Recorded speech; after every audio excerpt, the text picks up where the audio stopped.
పోసాని కృష్ణమురళి ఈ పేరు వినగానే ఆయన భూత పురాణం గుర్తొస్తుంది. నోటికి ఎంత వస్తే అంతా మాట్లాడారు. మాట్లాడినప్పుడు ఏమీ ఆలోచించలేదు, ఎందుకంటే అప్పుడు పిల్లలు భవిష్యత్తు స్టంట్లు ఇవేమీ గుర్తు రాలేదు.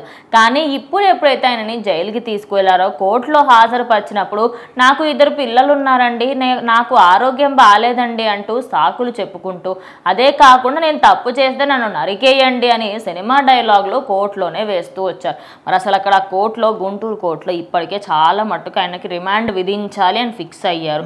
ఇంకా ఎందుకు ఆయన దేనికో ప్రయత్నిస్తారు. ఫస్ట్ లో కూడా ఆయనకు ఆరోగ్యం బాగాలేదు అంటే తీసుకెళ్లేటప్పుడు ఆరోగ్య చికిత్సలన్నీ నిర్వహిస్తే అందులో మంచి ఒక్క రోగం కూడా లేదని చెప్పి తేలింది. మరి ఎందుకు ఇప్పుడు ఇట్లా బిహేవ్ చేస్తారు అంటే ఇప్పుడే కొత్తగా ఏం కాదు, అందరు కూడా చూస్తున్నదే, అందరికి అలవాటు పడిందే. స్టార్టింగ్ నుంచి ఎప్పుడైతే ఇక్కడ పోలీసులు హైదరాబాద్కి ఆయన అరెస్ట్ చేయడానికి వచ్చారో అప్పటి నుంచి కూడా నాకు హెల్త్ బాగలేదని చెప్పాడు. ఓకే, ఆయన కూడా తీసుకెళ్లారు, వైద్య పరీక్షలు చేయించారు, ఏం లేదని తేలింది.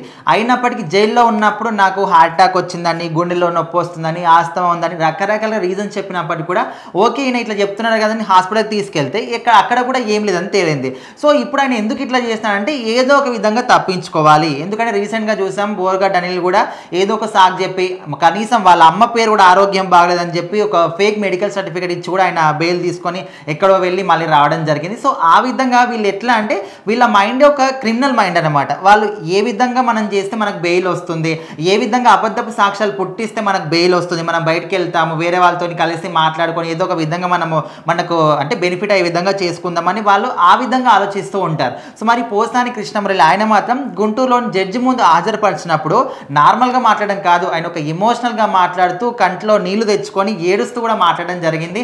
నేను తప్పు చేస్తుంటే ఒకటేసారి నన్ను నరికేయండి, కానీ నాకు ఖచ్చితంగా 2 పిల్లలు ఉన్నారో నాకు బెయిల్ ఇవ్వండి, నాకు ఇప్పటికే 2 సార్లు ఆపరేషన్ అయింది, 2 సార్లు స్టంట్లు వేశారో, నా వల్ల కావట్లేదు అనే విధంగా ఏడుస్తూ కూడా ఆయన మాట్లాడడం జరిగింది. సో మొత్తానికి ఇక్కడ ఈయన తరపున అయితే పొన్నవల సుధాకర్ రెడ్డి వాదనలు వినిపించారు. ఇరువైపుల వాదనలు విన్న తర్వాత కోర్టు మాత్రం 14 రోజుల రిమాండ్ మాత్రం విధించడం జరిగింది. సో మొత్తానికి ఇక్కడ నుంచి ఈయన ఇప్పటికే ఇప్పటికే ఈయనకు 2-3 స్టేషన్లు, ఒక 2-3 జిల్లాల్లో అయితే ఈయన మీద కేసులు నమోదయ్యాయి. ఒక స్టేషన్ కాకపోతే ఇంకొక స్టేషన్, ఇంకొక స్టేషన్ కాకపోతే ఇంకొక స్టేషన్, మేము తీసుకుపోతాం అనే విధంగా అప్పట్లో పీటీ వారెంట్లతో కూడా వాళ్ళు అర్జీ పెట్టుకున్నారు. సో ఇప్పుడైతే సిఐడి కూడా మనకు ఒక పీటీ వారెంట్ పెట్టింది ఈయనకు తీసుకెళ్తామని. సో అక్కడ దాన్ని మాత్రం కోర్టు కొట్టేసింది. ఇంకా మిగతా స్టేషన్లకు సంబంధించి ఈయనను ఎప్పుడు తీసుకెళ్తారు ఏంటనే విషయం అయితే క్లారిటీ లేదు. సో మరి ఈయన మాత్రం నాకు హెల్త్ బాగలేదు, 2 పిల్లలు ఉన్నారు, తప్పుంటే నరకేయండి అంటే ఇవన్నీ కూడా మనం చూస్తే ఆయన ఏదో జెన్యూన్ గా మాట్లాడినట్టు లేదు, ఇక్కడ కూడా ఏదో డ్రామాలు ప్లే చేస్తున్నట్టు సినిమా డైలాగులు చెప్తూ, సినిమాల్లో నటించి నిజ జీవితంలో కూడా నటిస్తూ ఉన్నారనమాట పోసాని కృష్ణమురళి. ఇది ఒక్కసారినే కాదు, ఆయనకు ఆల్రెడీ ఒక